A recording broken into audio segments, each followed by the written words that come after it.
Today, I'm going to make the second version of my own Speedcube. This is the first version of the cube, and honestly, for a first version, I'm pretty happy with how it turns, but we can do better. The last video got a lot of comments, and I'm reading every single one to see all of your guys' ideas. I ordered a bunch of these little magnets to test, and I have no clue if they're the right size, but we'll find out. The other change you'll see today is I'm going to round the corners of the edge and the middles a little bit more. And technically I could round the inside of the corners too, but that's a little bit harder, so we'll save that for a future video. Also, I forgot to mention, this cube is 1 millimeter smaller than the standard 55 millimeters. That's because 54 millimeters divides by 3 evenly, which just gives me a nice number for each layer. It's time to open up Fusion 360 and to make a duplicate of the old document. Here, looking at it, you can see that I actually only have to design each of these parts one time, and then I can print it multiple times. So this is actually the entire design right here. The cool thing about some 3D design software is I have this little slider here, and I can just go back in time and change whatever I want to. Previously, these parts were rounded with a 2 millimeter radius, but I increased the corner to 3 millimeters, and I increased the middle and the edge to 4 millimeters. And the program only got mad at me 3 times, so that's a win. Another random issue that popped up when I rounded the corners extra was it shifted these holes for the tiles a little bit, and now they'll run into each other. But this is an easy fix. I just have to change the numbers by like 1 millimeter and we should be good.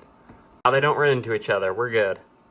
Now it's time to start adding holes for the magnets, but not until I double check to make sure that the magnets are actually the size they say they are. And it's always good to double check because this pack clearly says 3x2, but they're 3x1.75. So at least now we know. And after a lot of careful thought and planning, we're just gonna throw a hole on. We're gonna hope it's not too big. We're gonna hope it's not too small. We're gonna hope it lines up. And we're gonna hope I keep my sanity, I guess. Another cool thing about 3D modeling is I can take this feature and I can pattern it around this line, so it basically just duplicates itself in a circle for me. Here is the full updated model. So there it all is. Now it is time to get it ready to print it, and then build and test. This step, I just need to tell the printer how I want it to actually print the pieces. So I'll do things like lay out the pieces, and I'll show the printer where I want it to actually put support so that it's not printing on thin air. And now all the parts are printing. These 3 printers have all the black pieces printing split up between them. This one too, I forgot about that one. And then these ones have all of the colored pieces printing. They're almost done. You can see all of the tiles, the middle cap, and the middle piece. Is all the pieces, but they have this like little support material, so I need to break all that off, maybe clean it up a little bit, and then it'll be time to start assembling. Quick update, I've been squishing on the tiles and putting in the magnets for a little bit.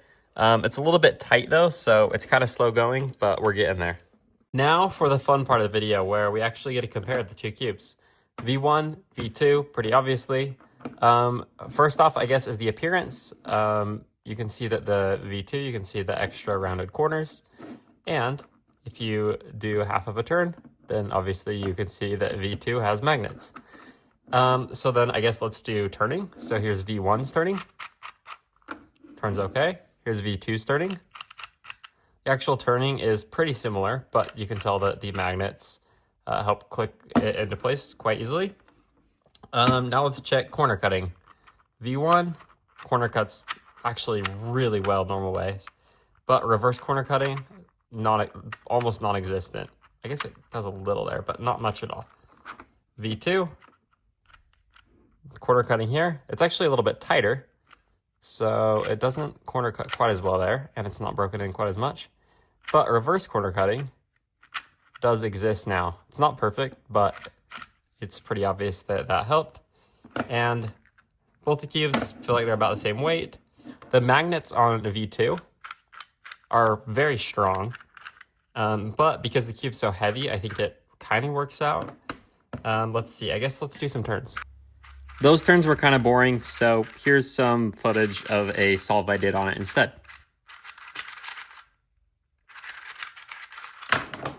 So there's some turns on it, I guess.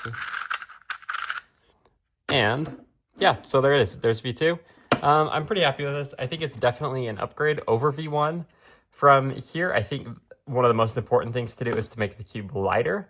Right now, I think a ball cord could help, but the cube's already so heavy that making it any heavier probably isn't a good idea.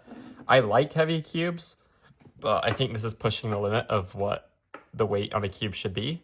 And then, I mean, from there, I think, too, just like fine-tuning these things, reducing some of the friction on turning a little bit.